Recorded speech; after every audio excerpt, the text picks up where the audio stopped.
waaqa tokkocha isa ta'e abbaa akkasumas gooftaa Yesuus Kiristoos ganuudhaan warri lo'anii galan kunni.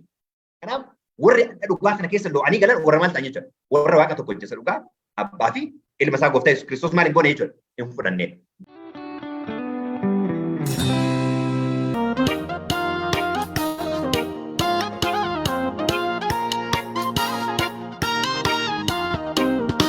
Markaba badisa yaabbatte otoo qilleensi raasu maaliif deemte ganna milletta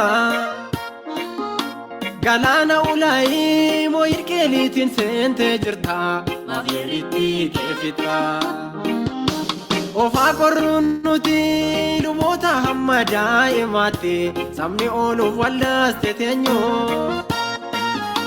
dubbii attamiitu marrummaan dhalootaa sochoosaa nuti akkasaa hin beeknu Doksasa siftifna gurmuu dannuu sonaan adoode Miriyaam gaggeesse tun saba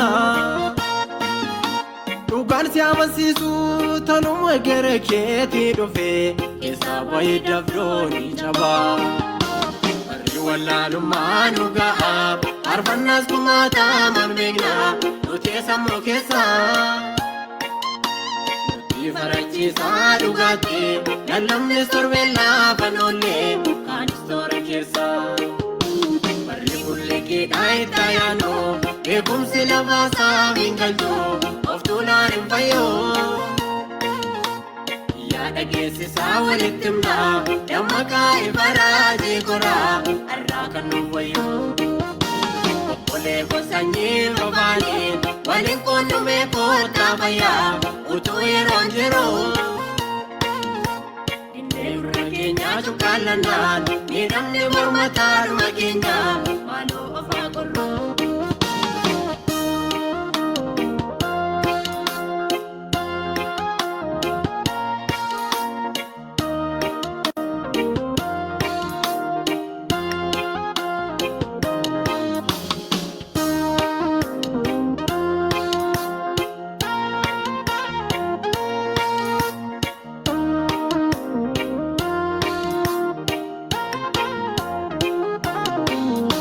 Tarii hubachiisa kan lubbuuf dhamaanu harruma morwaan taanun beekno qabeenyaatiif humna beekumsa qabnuun itti dollo seenaa lafaa haa keenyu dursa akka fayyite mirkaneeffadhu dhugaa ba'ee ogummaaf simboone fayyisuudhaaf dhaqxee kuftee akka namne boobee gaddoo dursii kadhataane sambanni waaqayyoos jimaata taane isaa dhufuudha kan dubbistan raajee kottaan balaliina amala mudaa keenya tolfachuun dachee kanarraati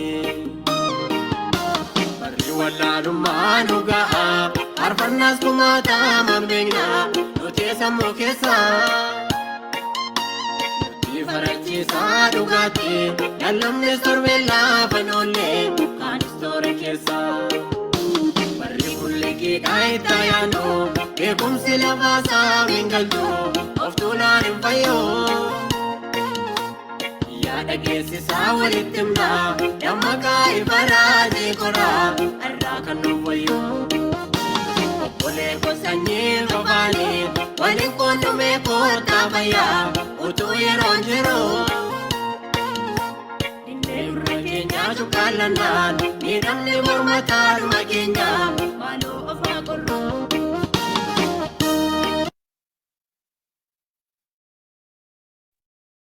Tole, karaa addaa baay'ee gaarii goonee galateeffannaa. Kunuunsa jaalalaa inni nu godheef amma kadhaadhaan gara fuuldura waaqaatti dhiyeeffanneetiin jenna. Waaqayyo karaa addaa akka nu gargaaruuf kadhataan fuula isaatti dhiyaanneetiin jenna jechuudha. Hin kadhanna.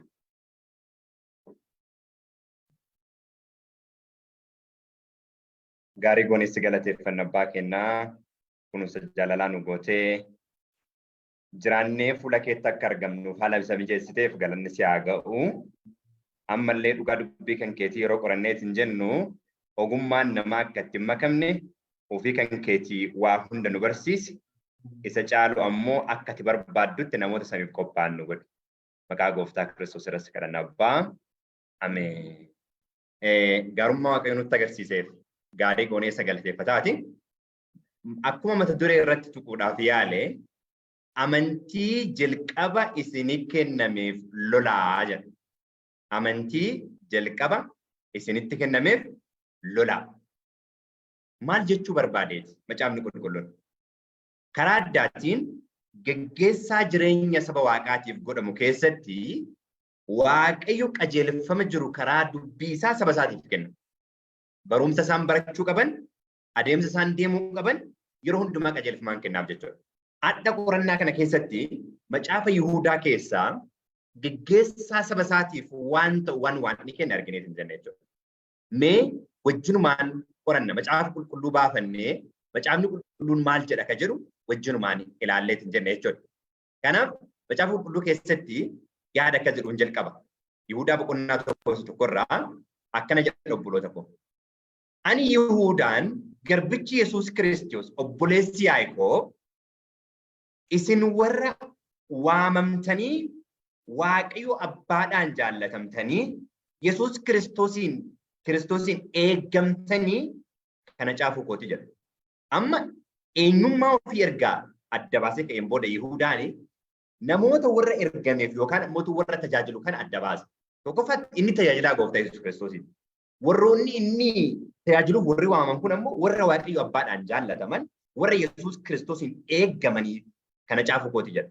Kanaaf jaalala tokkocha ilma isaa dabarsee kan nuuf kenne nuni Waaqayyo jechuudha. Tokkocha ilma ofii dabarsee nuuf kenne abbaan jaalala akkasii nutti agarsiisa. Ergaa Yohaannis isa tokkoffaa boqonnaa 4:8-9 irratti jaalalli isaa akkamitti akka nu gidduutti mul'ate arginee hin jenne jechuudha. Kabira ammoo Kiristoosiin keessatti warra eeggamaniif hin jedhamne jecha kana Ingiliffi isaa more ilaala translationii yeroo baay'ee hiikkaan isaa waan rakkina qabu jechuudha. Akkana jedha. Jude, the servant of Jesus Christ and the brother of James, to them that are sanctified by God the Father and preserved in Jesus Christ and called. So sanctified jechuun kan ittiin qulqulloofne Waaqayyo Abbaa jedha. Macaafni qulqulluun iddoo baay'eetti kan nu qulqulleesseef kan ittiin qulqulloofne Gooftaa keenya Yesuus Kiristoosiin akka ta'e lafa kaa'a. Macaafni qulqulluun cheenii qaba. Chain of message. Cheenii ergaa jechuudha. Funcaa ergaa. Waaqayyo abbaan ilma isaa dabarsee nuu kennuu isaatiin fayyina argame jechuudha. Namni kan fayyu qulqullaa'eeti. Qulqullaa'uu jechuun immoo adda ba'uu jechuudha. Adda ba'uu jechuudha. Kanaaf Waaqayyo abbaan maal nu godhe jechuudha?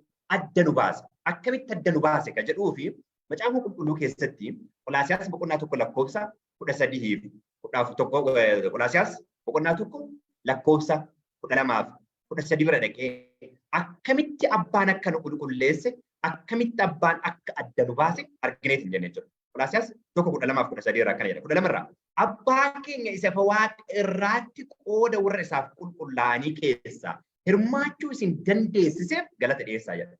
Eenyuuf galata dhiyeessina? Waaqayyo abbaa isa ifa Waaqa irraatti qooda warra isaaf qulqullaa'anii keessaa hirmaachuu isin dandeessiseef galata dhiyeessaa jedha. Inni aboo dukkanaa jalaa nu baasee gara mootummaa ilma isaa isa jaallatamaatti maal nu godhe jedha. Nu dabarse jedha. Adda nu baase jechuudha. Nu qulqulleesse jechuudha. Gara mootummaa ilma isaatti. Kiristoos Yesuus keessatti jechuudha. Mee isa jalqaba Yihuudaa Ingiliffa isaa dubbifnee xumurra. Akkamitti akka inni Waaqayyo abbaan akkamitti akka nu qulqulleessee hin jedhe jechuudha. Ingiliffi isaa lakkoofsa boqonnaa 1 lakkoofsa 1 kanarraa akkana jedha.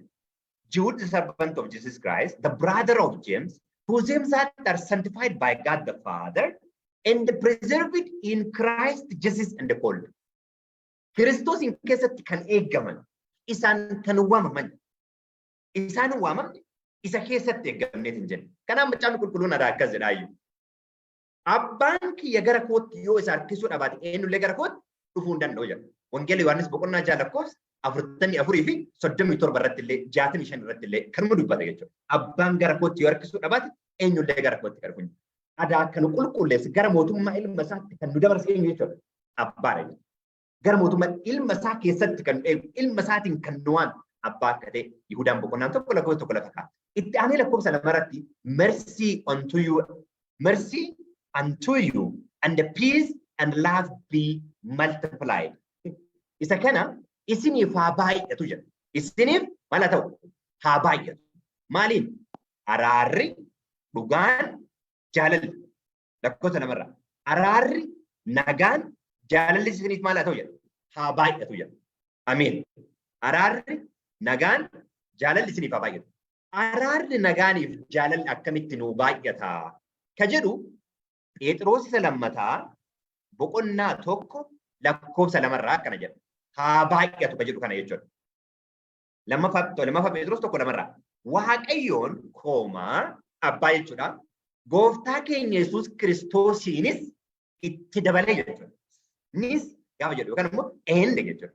Waaqayyoon koomaa gooftaa keenya Yesuus Kiristoosiinis beekuu bira ga'uu keessaniin ayyaanni nagaan isiniif haa baay'atu jedha. Ayyaanniif nagaan kan nu baay'atu Waaqayyoon tokko gooftaa keenya Yesuus Kiristoosiin yoo maal godhe jechuudha. Yoo beekne jechuudha. Ayyaanni kun kam inni kan nu baay'atu? Ayyaanni kun kam inni kan nu baay'atu? Ka Waaqayyoon beekuudhaan gooftaa keenya Yesuus Kiristoosiinis beekuudhaan kan nu baay'atu Wangeela Yohaannis keessa iddoo lamaan tokko dubbisee hin deebi'a. Wangeela Yohaannis boqonnaa tokko lakkoofsa 12 irraa baay'een kennan beena. 14 irraa akkana jedha. Wangeela Yohaannis boqonnaa tokko lakkoofsa 14 irraa baay'een kenna tiksii beennuudha. Mee wajjin maal dhadhee dubbifna akkana jedhaayu. Sagalichi nama foonii ta'ee nu gidduu buufate. Ulfina isaa isa ayyaanaaf dhugaadhaan guute. Isa ayyaana maaldhaan guute? Dhugaadhaan guute argine. Ulfinni isaas isa ilmi tokkochi abbaa isaa irraa maal godhu argatu. Kanaaf immoo ulfina kana kan argachuu dandeenyu isa tokkochi ilma isaa abbaa biraa maal godhu argatudha jechuudha. Ayyaanaaf dhugaa kanaan guutuu kan dandeenyu abbaa isa inni biraa argate san yoo beekne ilma isaa isa argate san yoo beekne jechuudha. Lama. Ayyaana dhugaa isa inni biraa argate abbaa isa argate san Kiristoosiin beekuu kennaan jireenya bara baraa argata. Kana Kiristoos afaan isaatiin akkana jedha. Wangeela Yohaannis boqonnaa 17 lakkoofsa 3 irraa akkas jedha. 17 irraa Waaqayyo isa tokkocha isa dhugaa. 3 irraa Waaqayyo isa tokkocha isa dhugaa abbaa isaa jechuudha. Isa inni ulfina biraa fudhate. Isa inni ayyaanaaf dhugaadhaan guute kun biraa fudhate Kiristoos jechuudha. Isa beekuudhaan Yesuus Kiristoos isaan ergite beekuun isaanii jireenya bara baraati. Sababni isaa 17 kana 22 irratti akka nu tokko taane isaanis tokko haa ta'aniif ulfina naaf kennite maal godheera jedha. Isaan kenneera jedha. Wangeela Yohaannis boqonnaa 17 lakkoofsa 22 irraa. Akka nuyi tokko taane isaanis tokko haa ta'aniif ulfina naaf kennite isaaniif maal godheera jedha. Kenneeraafi jedha. Amma ayyaanni nuti beekuu qabnu kan ittiin ayyaanni nu baay'atu ka beekuu qabnu isa kana jechuudha. Waaqayyoon tokko gooftaa keenya Yesuus Kiristoosiinis beekuudhaan ayyaanni araarri hunduma keessa nuuf maal haa ta'u jedha. Haa baay'atu jedha. Kanaaf nu ayyaana barbaannaa? Dhugaa barbaannaa? Jaalala barbaannaa? Nagaa barbaannaa? Kan inni nu baay'atuun Waaqayyoon beekuudhaan gooftaa keenya Yesuus Kiristoosiinis maal gochuudhaan beekuudhaan nu baay'ata jechuudha. Bu'uurri ergaa as keessa jira. Amma immoo mee irra deebinee macaafa qulqulluu keessatti iddoo tokko laallee hin jenna. Iddoo Yihudaa itti fufna. Yihudaa itti fufnee hin jenna. Lakkoofsa 3 irraa akkana jedha. Michoota ko amma dubbiin ijoon asirraa gad jira. Michoota ko waa'ee fayyina walii wajjin qabnuuf durumaan iyyuu isiniif caafuudhaaf dhama'aa utuu hin jiru jedha. Wanti emergensiin bira dhufe jechuudha. Utuma dhama'aa jiru amma amantii isa al tokkocha yeroo hundumaaf akka ta'utti warra Waaqayyoof qulqullaa'aniif dabarfame sanaaf akka loltaniif caafee isin gorsuun fidditti barbaachisaa ta'uusaa argeera. Wanti an silaa isinii bara caafuuf ture fayyina walii wajjin qabnu. It is common salvation jedha Ingiliffaan. Common salvation jechuun namni hundinuu fayyuudhaaf waan beeku qabu jechuudha. Gubbaarra tokko lama irratti namni kamiinuu fayyuudhaaf kan inni beeku qabu Waaqayyo isa tokkocha isa nu qulqulleesse isa nu jaalate jechuudha. Karaa biraatiin akka Oromoon farra jedhutti gooftaa keenya Yesuus Kiristoos kan ittiin fooyamne beeku qabu. Araara nagaa jaalallis karaa kana maal ta'e nu baay'ata. Kana beeku qabu. Common salvation waa'ee kana isinii barreessuuf ture ani. Garuu waan biraatu emergency ta'e Innis waa'ee amantii isa dhugaa jalqaba isinii kenname sanii waa'ee sanii akka isin loltaniif barbaada jira. Amantii isa al tokkicha yeroo hundumaa isinii kennan. Amantiin sun kan inni amantii gooftaa Yesuus Kiristoos. Ibroota boqonnaa 14 lakkoofsa 12 irratti asitti obsi maali jedha? Obsi qulqullootaa. Ibroota boqonnaa 12 irratti asitti obsi maali jedha? Obsi qulqullootaa. Warri seera Waaqayyoo eegan amantii gooftaa Yesuus Kiristoos warri qaban asitti obsi isaanii jedha jechuudha. Mul'ata boqonnaa 14 lakkoofsi 12 irra jecha kan arginetti jira 14 irraa jechuudha. Asitti obsi qulqullootaa. Ingiliffaa here is a patience of the same. Here are they that keep commandment of God in the face of Jesus. Waa'ee amantii kanaati. Amantii isa al tokkocha yeroo hundumaa akka ta'utti warra Waaqayyoof qulqullaanitti dabarfamee sanaaf akka loltaniif caafee isin gorsuu barbaada. Maaf akka loltan jedhaan waraanatu jira. Waan dogongora ta'arutu jira. Dogongora kana lakkoofsa ofirraa lafa nuu ka'a. Obboloota koomii obsumaan haa dhageeffannu waan kana. Lakkoofsa ofirraa warri Waaqayyoo malee jiraatan ayyaana Waaqayyoo keenyaa argachuun gadhiisitti jiraachuudha jedhanii yaada isaanii diddiiranii gooftaa keenya Yesuus Kiristoosiin isa kophaa isaa gooftummaa qabu gananii loo'anii nu gidduu galaniiru. Isaan kun wanta yakka isaanitti mursiisu kana jalatti duraan dursanii cafamanii jiru. Amma waan dogongora hiike qaba afaan Oromoo. Mee Ingiliffarra dhaqnee ilaalla. Amma hadaraa inni kennaa kun warri loo'anii galan kun maal akka isaan balleessan maal akka isaan ta'an mee Ingiliffarraa dhaqnee ilaalla. Lakkoofsa 4 irra jiru kana jechuudha. For there are a certain men crept in unaware. Warra loo'anii maal godhan? Galan wayitu jiru. Who were before of old ordained to this condemnation. Warruma duraan dursanii badii kanaan maal ta'an? Murtaan maal jechuudha? Roomii boqonnaa 8:28 gad 29 irratti warroota jalqaba yaada isaan qabe maal godhe jedha. Isaan fo'e warra isaan fo'e isaan qulqulleessa jedha. Warra kan akka waan adda isaan baasetti bacaan qulqulluu lafa ka'a. Weel warri jalqaba adda ba'an hin jiru. Warri jalqaba badiif qophaa'an hin jiru. Yoo kana ta'e fayyuun yookaan ammoo amantiif dhamummaa barbaachisa. Garuu dhugaan jiru isa kana obboloota. Fayyinni dhala namaatiif karaa gooftaa Yesuus Kiristoos durumaan dursee maal ta'e? Qophaa'e. Durumaan dursee jedhamudha. Angaafa qulqullummaa shaakalu tibbeessuuf jedhamee karoorri fayyinaa haaraan ba'u hin jiru. Karoorma fayyinaa bara baraan ba'e keessa seena jechuudha. Tuqaa tokko. Badiisaafillee yoo ta'e akka tibbeessu waan badeen badiinsi biraa qophaa'u hin jiru. Badiinsuma duraan dursee seexanaaf qophaa'e keessa galaati. Cubbuuf hidda cubbuutiif badiisa qophaa'e keessa gala. Kanaaf durumaan dursee warra badii kanaaf qophaa'e wanti jedhu. Ungodly men turning the grace of God into lasciviousness and denying the only Lord God in our Lord Jesus Christ. Waaqa tokkocha. Isa jalqaba lakkoofsa tokko irratti dhaatu. Isa wangeela Yohaannis 17:3 irratti. Waaqa tokkocha isa ta'e abbaa. Akkasumas gooftaa Yesuus Kiristoos ganuudhaan warri loo'anii galan kunni. Kanaaf warri dhugaa kana keessa loo'anii galan warra maal ta'an jechuudha. Warra waaqa tokkocha isa dhugaa abbaa fi ilma isaa gooftaa Yesuus Kiristoos maal hin goone jechuudha. Hin fudhannee galanii warra jedhan. Karaa biraatiin abbaa warra jedhan qofa ta'uu danda'a. Joobaallee warra jedhan jechuudha. Maqamadha yoo dubban. Lammaffaa warri only Jesus jedhanii ta'uu danda'a. Karaa biraatiin abbaa jechuun maqaa qofa. Ilmillee maqaa qofa. Malee dhugama abbaa miti. Dhugama ilmaa miti. Hafuurillee dhugama hafuuraa miti. Warri jedhanillee warra loo'anii galanii jedhu. Warri dhugaa warri abbaa akkuma abbaa ta'etti amanan, ilma akkuma ilma ta'e amanan. Because macaafni qulqulluun the only Lord God jedhanii qofatti warra amanan.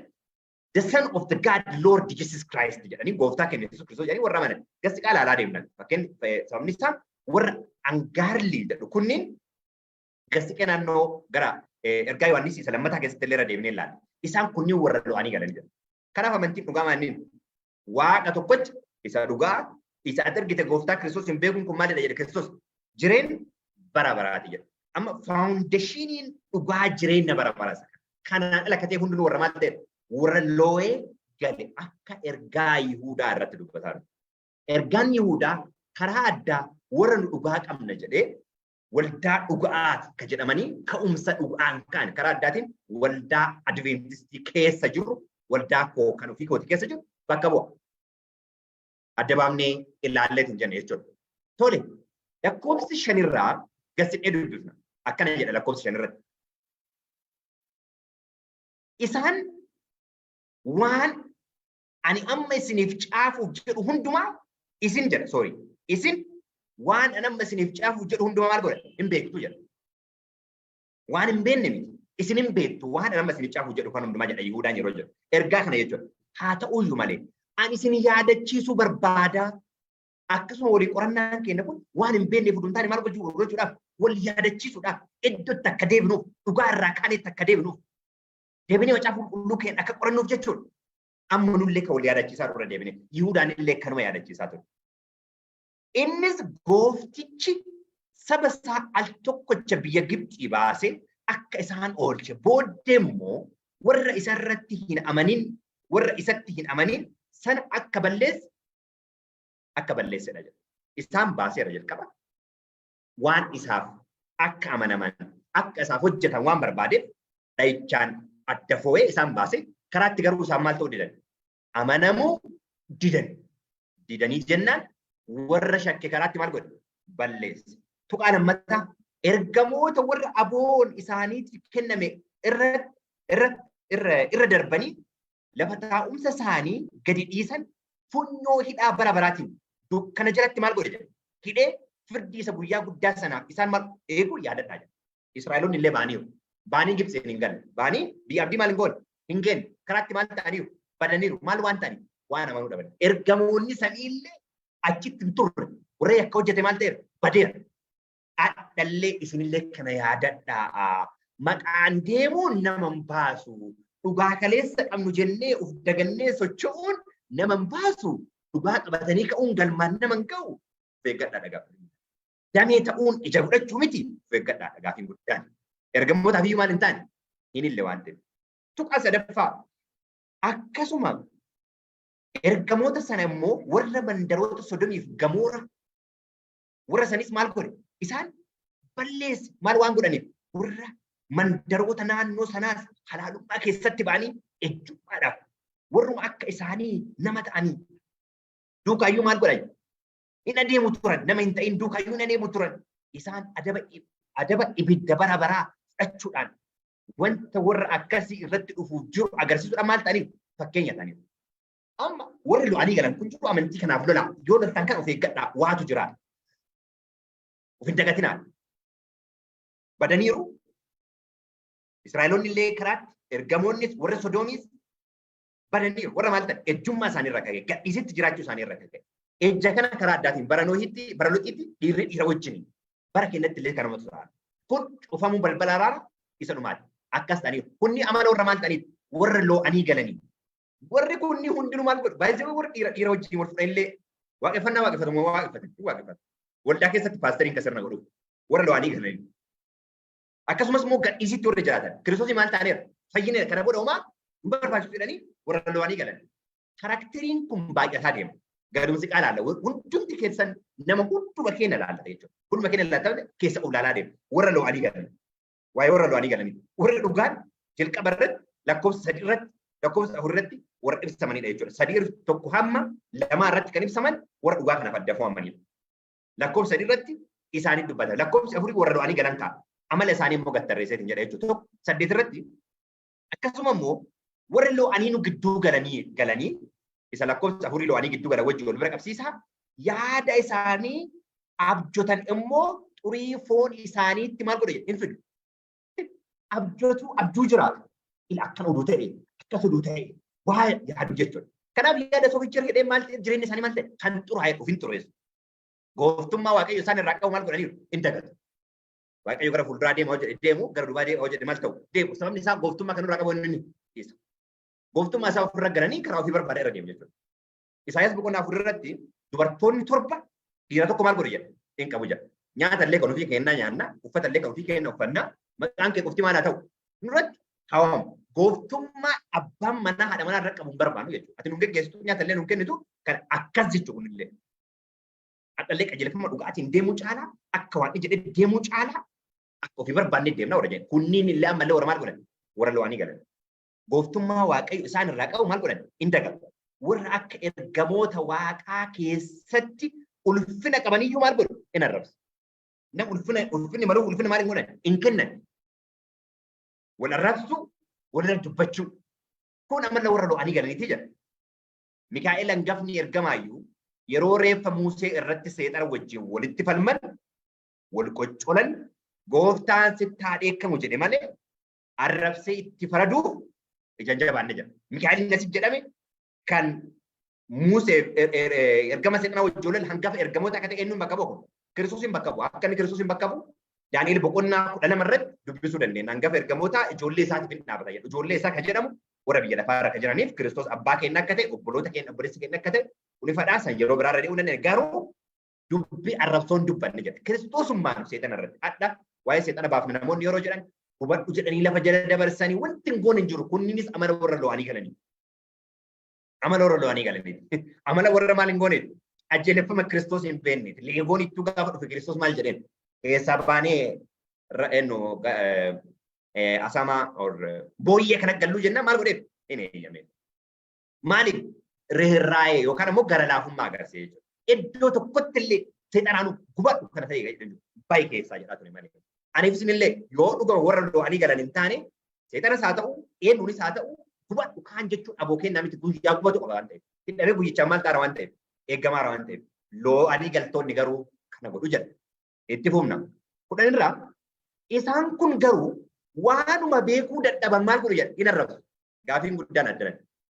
Yeroo qorannaa mata duree wayii ka'u taa'anii nama wajjin mari'achuu caalaa dhugaa isa kana jechuu caalaa ati baddeetta si murtaa'eera ati kana taateetta jedhu. Sababni isaa maal waan ta'eef? Dhugaa falmanii yookaan immoo dhugaa wajjin qoratanii dhugaa keessaa baasu hin barbaadan waan ta'eef. Hin barbaadan waan ta'eef. Kana maal godhu? Hin arrabsu. Sababii arrabsanii macaan qulqulluun kan jedhaaru sababiin arrabsaniif waan maal ta'eef jedhaa. Waan dhugicha keessaa baasanii beekuu hin dandeenyeef hin arrabsu jedha. Kanaaf arrabsuun mallattoo namoota dhugaa beekuu maal hin goone hin dandeenye. Gaafa dhugaa wajjin qoranna namni isin hin jedhu. Yoo dhugaa waliin qoranna jechuu baattanii namicha bareeda itti murteessaa jiraattan kun warra lo'ee gale jechuudha. Warri lo'ee hin galle Kiristoos akkana jedha Phexros irratti. Tokkoffaa Phexros boqonnaa 3:15 irratti nas fakkaata. Waa'ee abdii isa amantee yeroo hundumaa deebii kennuuf maal ta'a jedha. Qophoofte ta'e. Namoota waa'ee dhugaa amantanii isin gaafatan yeroo hundaa kan qophooftan ta'a jedha. Warri lo'ee gale garuu yoo dhugaa san beekanii biraan bahuu hin dandeenye nama maal godhu? Arrabsu. Ati baddeet karaa gadhiifteet kuttee kaan taateet ati kana taateet. Kottu gara fayyinaa kottu akkas dhugaa nama wajjin qorachuu. Kiristoos maal jedha? Kottu wajjin dhugaa keessaa baafnaa jedha waan ta'eef. Kottu wajjin jedhee seexana wajjin illee maal jedheen? Barraa'eera jedheen. Odaa akka bara keenyaa namni seexana argee wama sibiilaan illee waraana fakkaata. Kiristoos garuu akkuma inni seexana eebilee beeka. Beekamu beeku. Exactly beeku. Sababni isaa waaqummaa isaatti illee wajjin ture waan ta'eef. It is written jedheen. Barraa'eeraan ragaa warra dhugaadha dhaabaniiti nama arrabsuun yookaan ammoo baddeetta kana jechuun warra lo'anii galan. As keessa hundi kenniyyuu falaallu. Wanta akka bineensotaa waan yaadanii gargar hin baafannetti dhageettii uumamaatiin hubatan immoo hin badu jedha. Dhageettii uumamaatiin gargar baafachuun miti yaa namaa jedha. Karaa lama maal ta'eef fuuldura kee kaameera. Adda baaftee ilaaluun mirga keeti. Dhageettii uumamaatiin jechuun akkanumaan addaamiin irraa kan dhufe jechuudha. Addaamiin irraa kan dhufe jechuudha. Karaan addaamii maali? Badiisa. Lammaffaa yoo dhalanne maal ta'uu hin dandeessu? Jireenya bara baraatti galuu hin danda'amu. Dhageettii uumamaatiin karama addaamii kan dhufe, karama cubbuu kan dhufe, karaa Kiristoosii kan hin taane jechuudha. Isumaan maal ta'u? Badu. Waliin qoranna kottu waliin dhugaa baafna wanti jedhu isaan beekamu. Isaan kun warra maal ta'aniidha? Warra lo'anii galaniidha. Waaqayyo naa oolchu. Kudha tokko. Isaaniif wayyoo jedha. Isaaniif wayyoo sababni isaa isaan karaa Qaayeen irra bu'anii. Qaayeen maal ta'e? Aarsaan obboleessa isaa fudhatama argannaan obboleessa isaa ajjeese. Qaayeen kan inni gochuu qabu waa lama ture. Tokko waaqa wajjin wal'aansoo qabu isaatti fuudhate. Lammaffaa obboleessa isaatiin akkamitti aarsaan kee fudhatama argate jedhee obboleessa ofiitiin wajjin mari'achuu darbe. Faallaa kanaa obboleessa maal godhe? Ajjeese. Dhugaa irratti namni tokko yoo dhaabate nama san ukkaamtu hidhuuf kan gochuuf yaadu caalaa maal jedhanii namicha wajjin mari'achuun fala jechuudha. Fala. Warra lo'ee galuuf kana godha jechuudha. Yoo aarsaan inni godhe waaqa fuulduratti gammadee inni tajaajile akkas godhuu qabdu akka andeemetti yoon taane hadha warroonni wal hidhanii wal himatanii kana godhan loo'ee galtoota sababni isaa akkatti dhugaa fudhatan hin beekne waan ta'eef karaa qaayilii irra jiru jechuudha dhugaadhaaf aarsaa dhiyaateef jecha obboleessa ofii ajjeesuu hidhuu kaan ta'u wal ajjeesuu hedduutu raawwatameera ollaa keenya keessattis wal hidhuu hedduutu raawwatameera ollaa keenya keessatti warroonni kana godhan hundinuu loo'ee galtoota isaan garaa isaanii duwwaadhaaf okay lakkoofsa kudha tokko itti ol deebi'a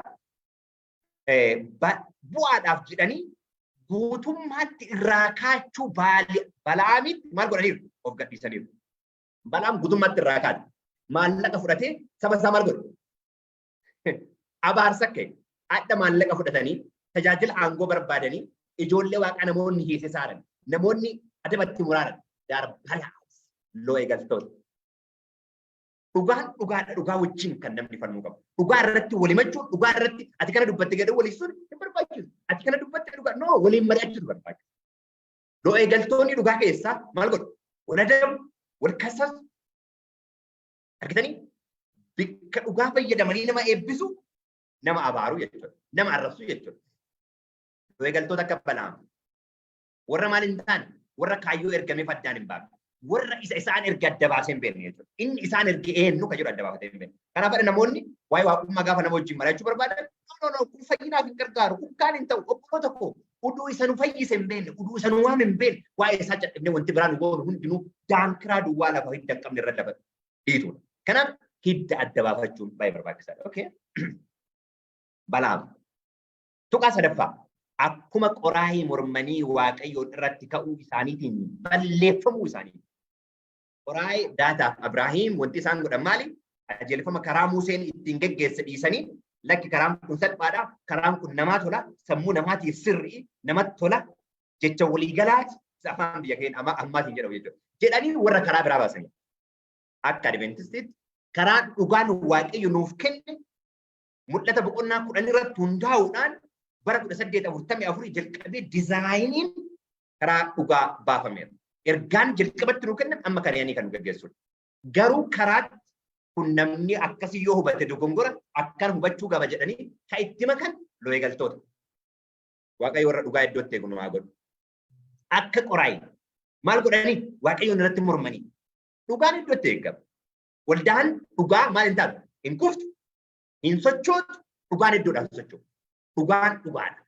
Loo'ee galtoonni garuu maal ta'uun isaanii hafu buqqa'uun isaanii hafu. Barumsa isaanii wajjin dooktoriin wajjin jechuudha. Lakkoofsa 12 jarri kun irbaata jaalalaa isa walii wajjin qabdan yelloo malee isa wajjin nyaachuu isaanii xurii isinitti ta'a. Irbaata jaalalaa isa wajjin nyaachuun isaanii xurii isinitti ta'a.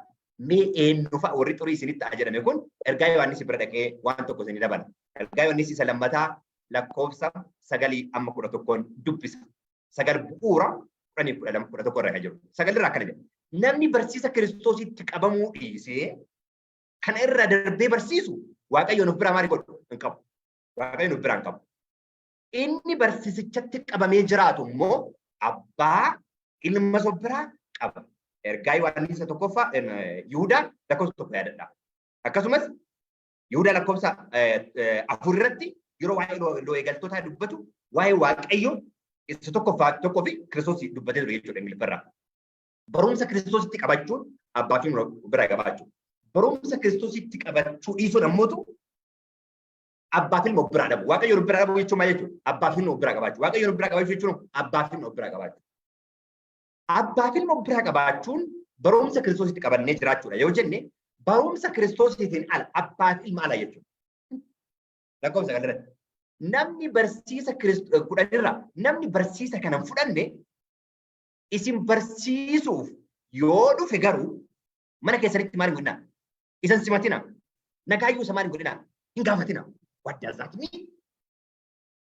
Nama waa'ee abbaaf ilmaa hin barsiifne nama kanarraa dabalu nama kanarraa hidhisu hin dhagayinaa barumsa jedhama.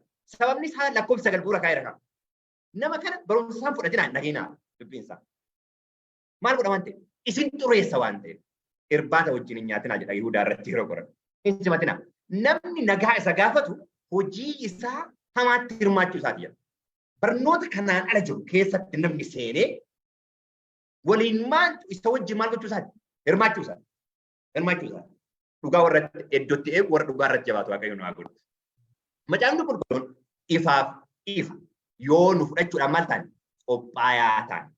Namoonni kontekstii mataa ofiitii jijjiiraa olii galuuf kun garas kun garan tekstii kana namni hundinuu fayyadama. Namni hundinuu fayyada. Nagaayyuu san gaafatii gajjan yoo yaada isaatti ala hin taane nagaayyuu maaliin godhin jedhu san gaafatii.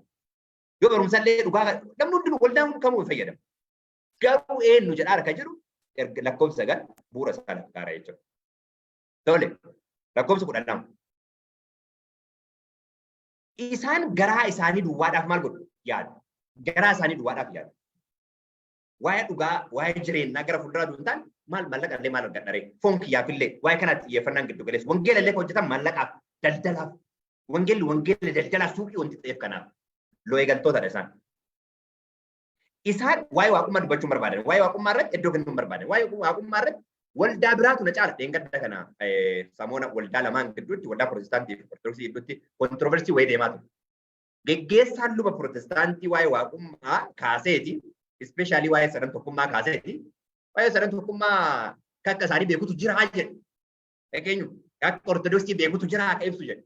Egaa waa'ee waaqummaa kiliirlii keessan ta'eeti amantii san ta'uu maaf hin barbaachise. Maafis ishee waa'ee waaqummaa kiliirlii yoo hin goone amantii malee amanaa irra. This is great shame word.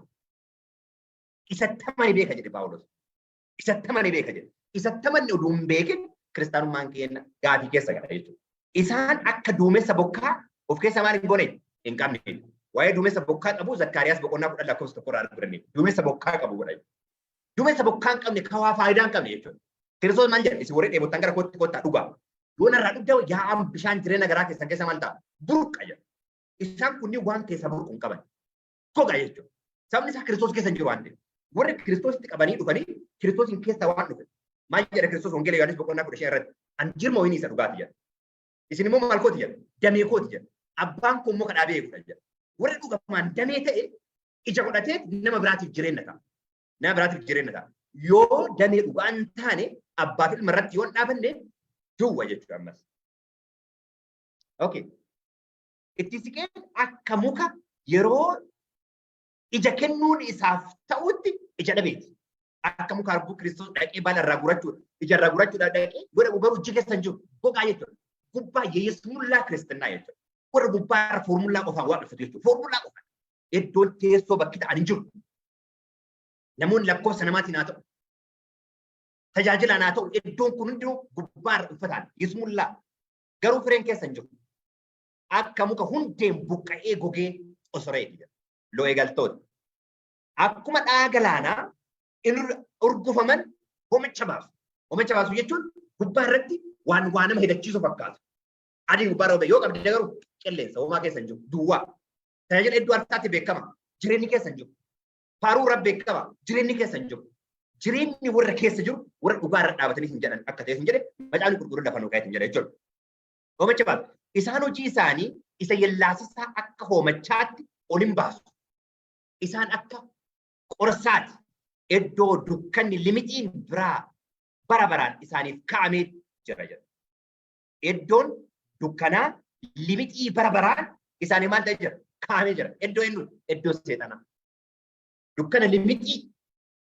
Isaayaas boqonnaa 60 lakkoofsa 1 irraa addunyaan dukkanni limixii lafa maal godhee haguuggeera jedhu. Siif garuu ifni sii baheera. Waaqayyo ulfinni isaa sirratti ni fayyada.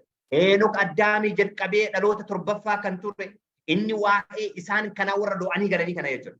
Immoo raajii dubbatee kunoo gooftichi 1000 qulqulloota isaa wajjin ni dhufa. Inni nama hundumaa irratti faraduudhaaf taa'ee waan warri waaqayyo malee jiraatan antichrist jechuudha. Lawlessness isa seera malee jiraatu jechuudha. Warra mormituu gooftaa Kiristoos kan jedhamutu ergaa Yohaannis 1 boqonnaa 2 lakkoofsa 22 irraa dubbifne warra abbaa fi ilma hin beekne jedha. Mormituu Kiristoos jechuun Phaaphaas qofa jechuudha. Mormituu Kiristoos jechuun warra abbaa fi ilma hin beekne. Warra abbaa fi ilma hin qabne they are antichrist. Macaafni qulqulluun kana lafa kaa'a.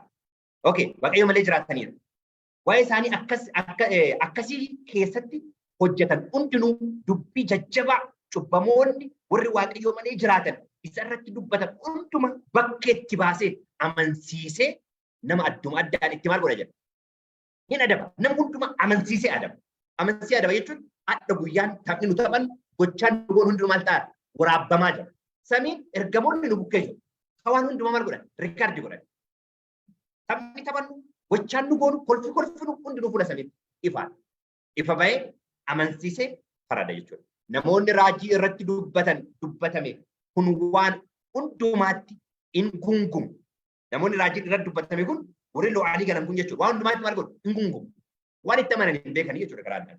Akka Israa'eloonni karaa gammoojjii irra deemaa turan maal ta'aa turan? Gungumaa turan. Maaf gunguman? Isatti amanan adda baasanii hin beekne. Uduma isa wajjin deeman Gibsiin wayyaa jedhaa turan.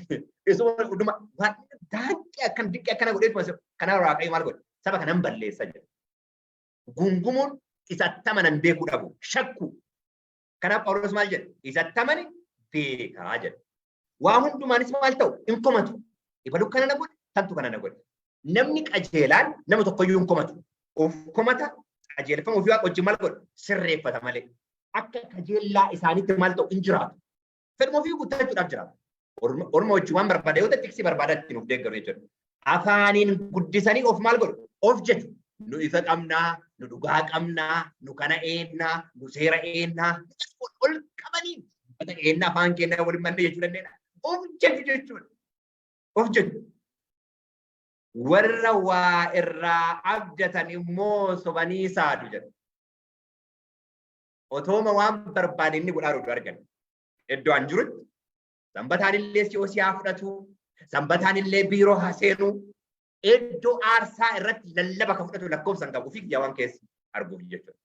Sababni isaa warroota waa irraa argatan maal godhe sobanii saadu. Kana Waaqayyo jalaa nu haa baasu. Dhugaan dhugaadhaa, sobni sobaa, macaafni qulqulluun keessaanuu Yihuudaan ana dhugaa ana kalaallatu isin kalaallatu. Kanaaf kun manaasiriidhaa keessatti of ilaalla. Adeemsa keenya itti of madaalla jechuudha. Tole kana booda gorsa jiru gabaabsee dubbiseen gara dhumaatti fida. Isin garuu michoota koo dubbii ergamoonni Waaqayyo ergamoonni gooftaa keenya Yesuus Kiristoos kanaan dura dubbatan maal godhaa? Yaadadhaa. Wangeela haarawaa miti. Dubbii haarawaa miti. Isuma kanaan dura abboota keessatti dubbate maal godhaa? Yaadadhaa. Yaadadhaa jechuudha. Dubbiin guddaa. Yaadadhaa. Isa ergamoonni eenyu? Yesuus Kiristoos. Ergaa akkuma masalaalii Yaaqoob Waaqayyo abbaa biraa karaa gooftaa Kiristoos tajaajila ergamootaatiin gara keenya dhufe jechuudha. Mul'anni boqonnaan tokko lakkoofsa tokkoo fi uumamni boqonnaan 28 lakkoofsa 10-13 kana ka'a. Karaa ergamootaa gara keenya akka dhufe lafa ka'a. Isaan yeroo gara dhumaatti ga'iftoonni warri Waaqayyo malee akka kajeellaa foon isaaniitti jiraatan dhufuuf jiru jedhanii isinitti maal godhaniiru? Himaniiru. Amma isaanii kan dhufe warri dhufan kun gargar ba'uu fidu, gargar qoodamuu fidu, dhugaa irratti dhaabachuu caalaa fedha ofii faanaa deemu, yaada foonii jalas of hin galchu. Afuricha of keessaa maal hin godhan? Hin qaban waan ta'eef. Afurichi kun kam inni? 10 marata kana jedha. Isin garuu warra afur of keessaa qabdan. Isin garuu michoota koo amantii keessan isa hundumaarra caalaa qulqulluu irratti dhaabamtanii cima. Dhaabadhaati maal godhaa? Cima. Hafuura qulqulluudhaan geggeeffamaati maal godhaa? Kadhadhaa. Isin hafuura qulqulluun geggeeffamtee warri sun hafuura maal godhu? Of keessaan qabu. Warri hafuura qulqulluudhaan geggeeffamu abbaa fi ilma irratti maal ta'a? Dhaabata. Sababni isaa Kiristoos hafuura ofii irraa maal godheef? Waan kenneef. Abbaan hafuura ofii isaa irraa ilma isaatiin maal godheef? Waan kenneef. Kiristoos nu keessa kanaan maal jedha? Ana abbaa koo keessa, isin ana keessa, ana immoo maali? Isin keessa. Akkamitti Kiristoos keessa jiraan dhagaafii jedhu hafuura ofii isaa irraa maal waan godheef? Waan nu kenneef. Kanaaf hafuuraan guutamnee kan nuti kadhannu jechuudha. Namoonni kun waan ammootu kan jedhaaru. Amma nu gareen lachuu nu ta'uu danda'a. Gareen lachuu. Yoo dhugaarra dhaabanne akka warra dhugaarra dhaabatee yookaan akka warra lo'ee galtoota filannoon kan kenna jechuudha. Jaalala Waaqayyoo keessatti maal godhaa? Of eegaa. Jaalala Waaqayyoo keessatti of eegaa. Eenyudha jaalalli Waaqayyoo? Ilma isaa Yesuus Kiristoos. Ergaa Yohaannis 1:4-9. Ilma ofii tokko jedha dabarsee nuu kennuudhaan jaalalli maal akka ta'e maal gooneera? Hubanneera. Ilma isaa keessatti maal godhaa jedha? Of eegaa.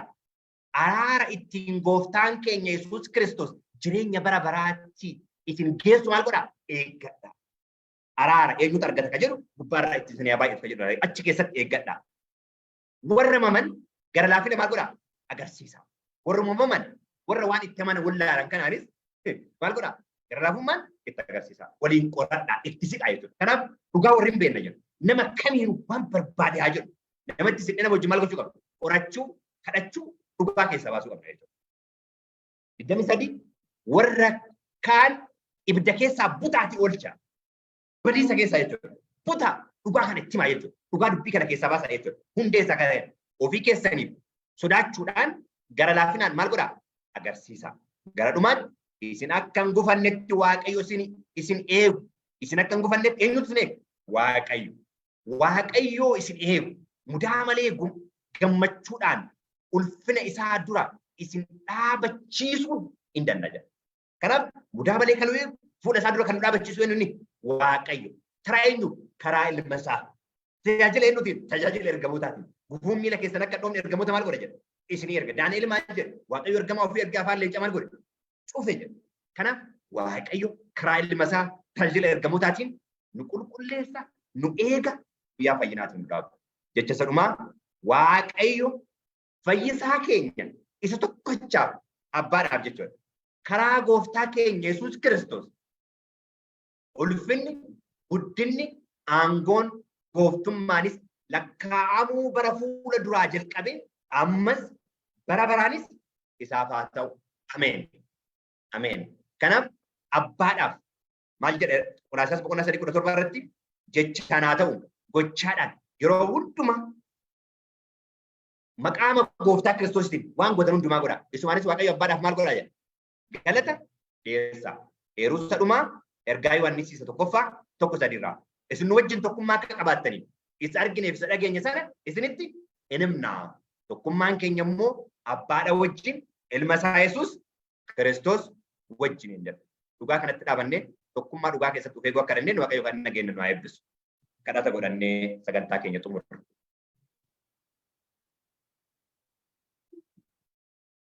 Gaarii goonee galateeffanna abbaa keenyaa carraa addaa nu kenniteef galanni si haa ga'u. Adaraa loo eegaltoota immoo akka hin taaneef ati nu eegi. Dhugaa irratti gad dhaabannee alaabaa Amaanu'el warra qaban akka taanuuf nu gargaari.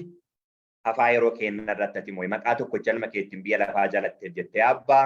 Ameen.